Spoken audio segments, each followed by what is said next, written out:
Habari ya wakati huu mabibi na mabwana, karibuni tena katika channel yetu Madini Point, mahali ambapo unapata maarifa na ufahamu juu ya masuala mbalimbali yanayohusu maisha yetu ya kila siku.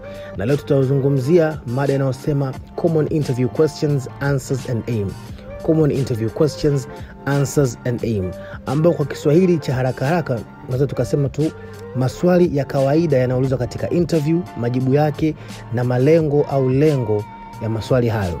What do you know about the company?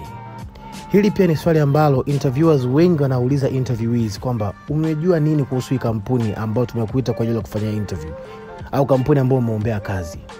Lengo kubwa ya hili swali ni nini? Kitu cha kwanza, interviewer anataka kujua kama wewe kweli ni mtu ambaye uko focused, lakini pia kama ni mtu ambaye ni go getter. Unachukua hatua ya kwanza kwa sababu tumekuita kwenye interview, je, umefanya research? Una focus?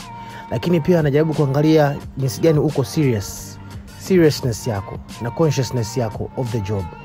Lakini pia kitu cha tatu, anataka kujua your general understanding of the company and its business. Kwa anataka kujua tu uwezo wako, ufahamu wako kuhusiana na kampuni, lakini pia na biashara nzima. Kama ni kampuni ambayo deal na biashara, unafahamu nini? Na unaweza ukajibu swali hili kama ifuatavyo. I've gone through the website and I see that the company has a vision of being the best leading distributors of software solutions. And I've also seen that you have a database of more than 450 clients.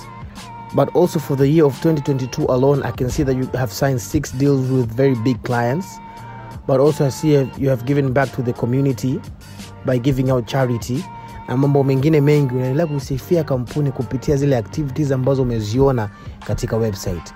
Lakini pia usiache kuongelea kama wana bidhaa au wana services zingine za ziada. Ziongelee pia kwamba I can also see that from the website you have so and so products, but you also have so and so services kulingana na kampuni ambayo umeiombea kazi. Kwa zitaje zile bidhaa, taja pia na huduma unazozitoa.